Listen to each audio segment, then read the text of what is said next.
Konnichiwa! And hello guys, welcome back sa ating channel. And for today's video, gagawa na naman tayo ng isang content na ni-request ng ating mga viewers. Hello! So last time gumawa tayo ng isang house tour na ni-request din ng ating mga viewers. House tour dito sa aming bahay at ipinakita namin sa inyo kung ano yung laman ng loob ng bahay namin. Isa sa mga nakita nyo sa ating house tour ay yung itong ref na to. Ano nga ba ang lamang ng ref kapag ang nakatira ay isang Filipino-Japanese family? So, titignan natin yung loob ng ref at ipapakita namin sa inyo kung ano yung mga usually laman ng ref ng isang Filipino-Japanese family. Itong ref na to ay isa sa mga lugar na favorite spot na puntahan ni Yuna dahil maraming pagkain. So, lagi siya nagtatanong sa amin, "Nani taberu ka na? Nani taberu ka na? Nani taberu ka na?"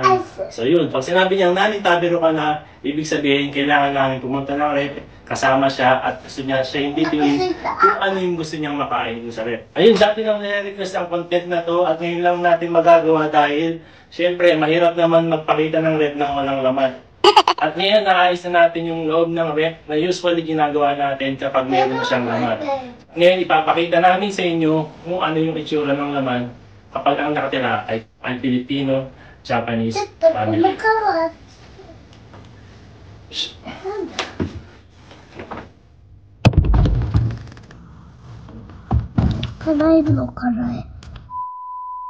Nakakuha na ng pagkain si Yuna ng gusto niyang kainin sa loob ng ref. At ngayon, itutur ko na kayo kung ano yung laman talaga ng ref namin. Tara!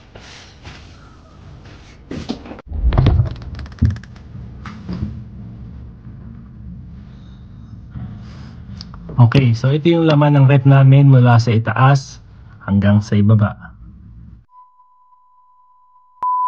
Okay, so sa first layer ng laman ng ref namin, syempre, ito yung mga laman niya. Okay, so meron kami dito blueberry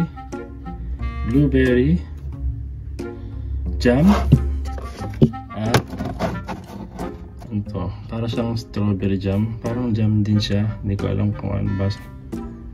Sa gohang. Okay, so kanin. Tapos meron din kaming kimchi dito.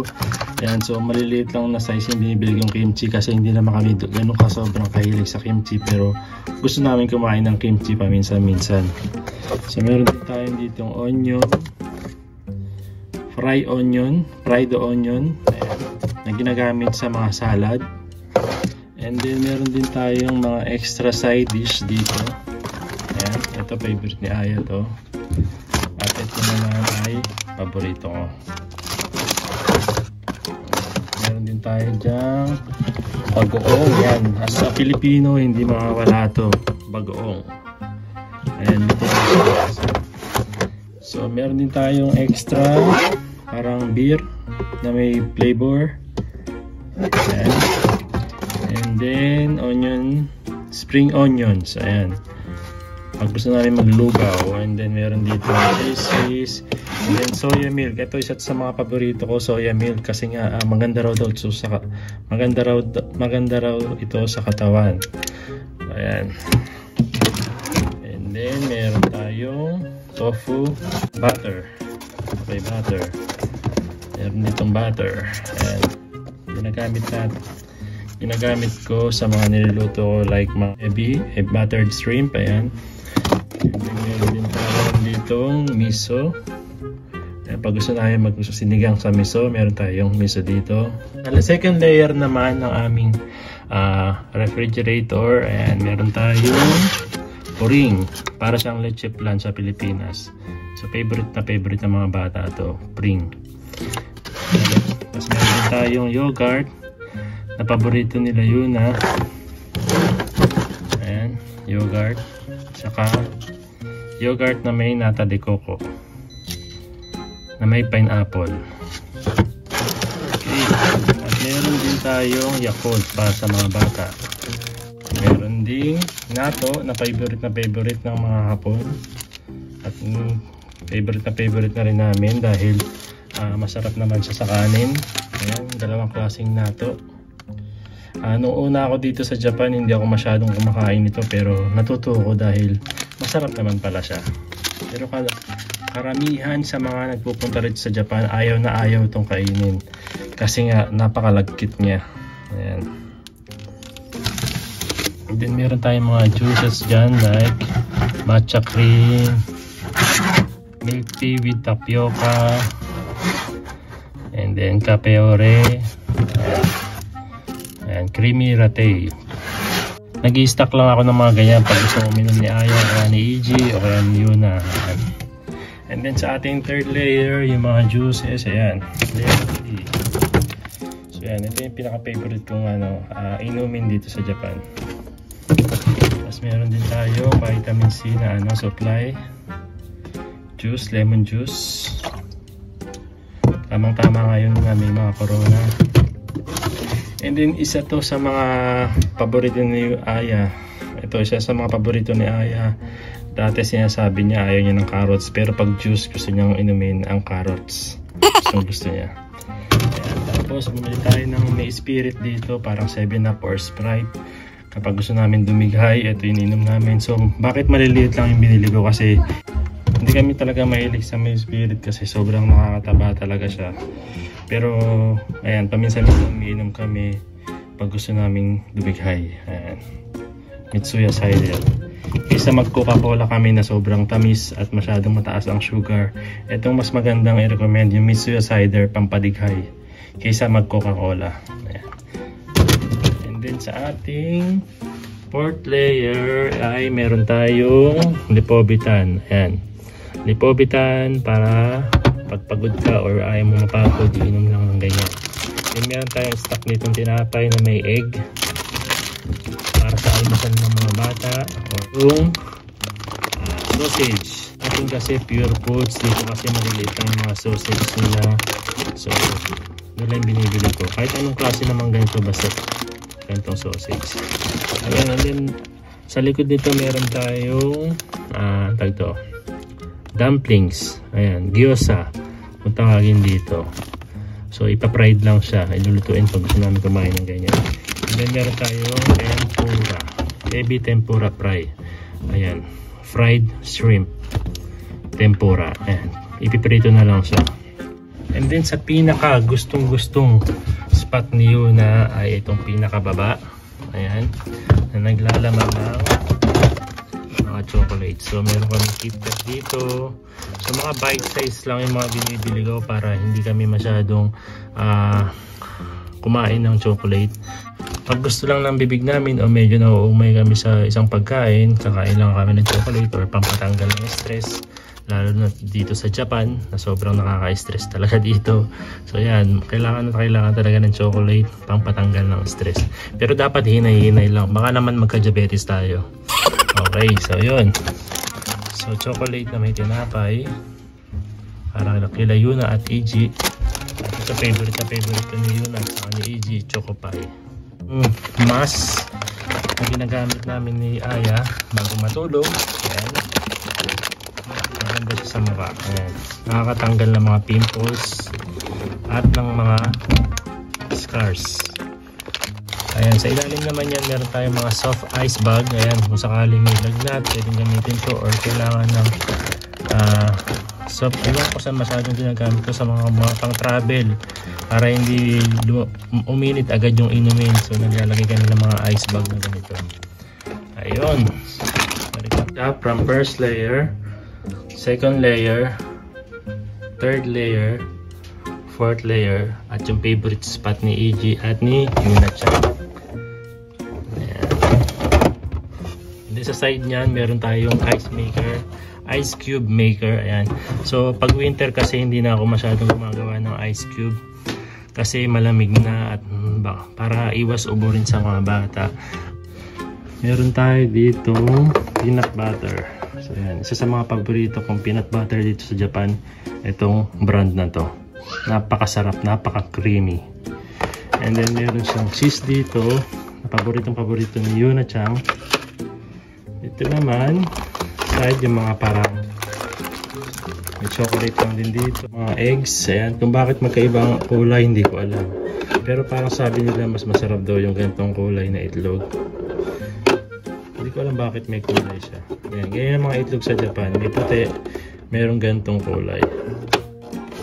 Okay. Yan, meron tayong pang lagnat nila yun at easy pag nilagnat. So, ayan. Tapos mga furikake na nilalagay sa rice para magkaroon ng lasa yung konting rice. Ayan, na favorite ko, nori furikake. Meron tayong mga gamot sa lagnat para sa mga bata. Meron tayong bulldog sauce para sa mga tempura. Para sa mga tempura. Meron din tayo rito para sa yakiniku sauce. Meron tayong lemon. Meron tayong mustard sauce. Meron tayong Hershey chocolate syrup. Taro-taro sauce. At meron tayong pinaka-favorite kong Tabasco. I love spicy. Okay, sa baba naman yan, meron din tayong extra sauce. And then salad dressing. Pang salad, Caesar salad. Ito naman yung favorite namin ni Ayang. Nilalagay namin sa salad dahil napaka-healthy niya. And then meron tayong extra wine dito pag gusto lang uminom. Meron tayong mayonnaise and of course favorite ni Yuna, ketchup, K-pop. Tapos sa side niyan merong orange juice, merong milk, hindi mawawala yan kasi may mga bata tayo especially. Ayan, at corn soup pag gusto namin ng soup. And then itong ocha na to, hojicha ata tawag dito, basta isa yan sa mga paborito kong inumin kasi sobrang nakakalinis ng katawan. Yung mga mantika mo sa katawan tatanggalin niya lahat, kaya lagi akong umiinom ng ganyan. Unang laman. Okay, so sa pinakapangalawang layer ng ating refrigerator yung vegetable area. So meron tayong carrots, siyempre meron tayong corn na nilalagay ko sa nilaga. Ayan, pag naglalaga ako, nilalagyan ko ng corn para masarap, malasa yung nilaga. And then meron tayong tomato dito, meron tayong bell pepper, and then cabbage, pechay, and on top dito. And then meron tayong spinach, parang kangkong kumbaga sa atin dito. Ito yung ginagamit ng pangsigang. Okay. And then sa last layer ng ating refrigerator yung freezer. Ayan. So sa freezer natin syempre hindi mawawala yung mga ice cream. Ayan, kahit lamig masarap kumain minsan, paminsan-minsan lang naman ng ice cream. Ayan, isa sa mga paborito namin itong caramel ice cream na to. Pinaprocessing ko na lang yung red chili and sili na nilalagay ko sa mga niluluto ko. Then meron tayong frozen fried rice na kapag bigla ang nagutom or kailangan kung gustong kumain ng fried rice, din binibili ko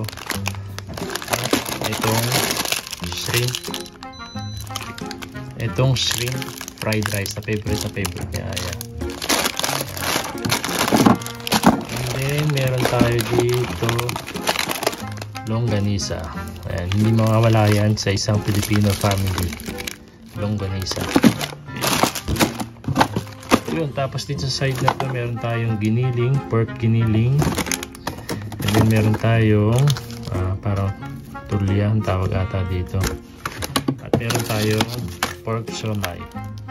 Okay, sa side na to, dito talaga lumalaglag yung mga ice. And then dahil hindi ako gumagawa ng ice, pinaglalagyan ko na lang siya ng mga extra food natin. Dito ko na lang muna nilalagay kasi hindi ko muna sa ginagamit yung paglalagay ng ice cube. Okay, after nyan, meron pa siya sa yung mga frozen food natin. Ayan, syempre as Pilipino, isa sa mga paborito namin kainin yung pork sisig. So ayan, meron tayong tenga dito ng baboy. Ayan yung price nya, 1 kilo. Then meron tayong whole chicken dito. Meron tayong buto-buto ng baboy. Ayan, ito yung ginagamit ko pag sisinigang ako, pork sinigang, kasi napakasarap nito. Ito yung madalas na ginagamit ko pang pork sinigang, yung buto-buto ng baboy. Then meron tayo, siyempre, as a Filipino, ayan, meron tayong pata ng baboy. Diba? Pang nilaga, ayan. Pwede rin crispy pata. Ayan. So, meron din tayong chicken. Ayan, ito yung sa whole chicken, pag kinat ko siya, nilalagay ko siya sa isang plastic para nakaseparate na siya kung gaano karami yung lulutuin ko sa isang araw. And meron tayong isda. So, pang ginataang isda. Ginataang saba. Parang ganon. Yung isda na to. Tapos meron din tayo dito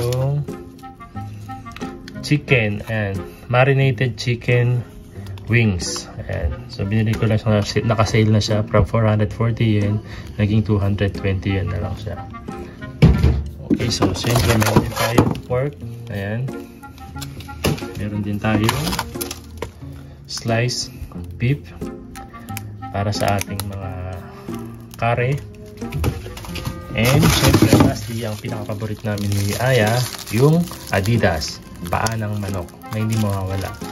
So yun guys, ayan lang yung ating laman ng rep from sa taas hanggang sa baba. Okay, sa harap ng rep natin, actually maraming nakalagay-lagay dito eh. Nandito yung mga bills, nandito yung mga schedule sa school ng mga bata, kung ano yung gagawin itong buwan na to, at ano yung mga kakainin nila sa school.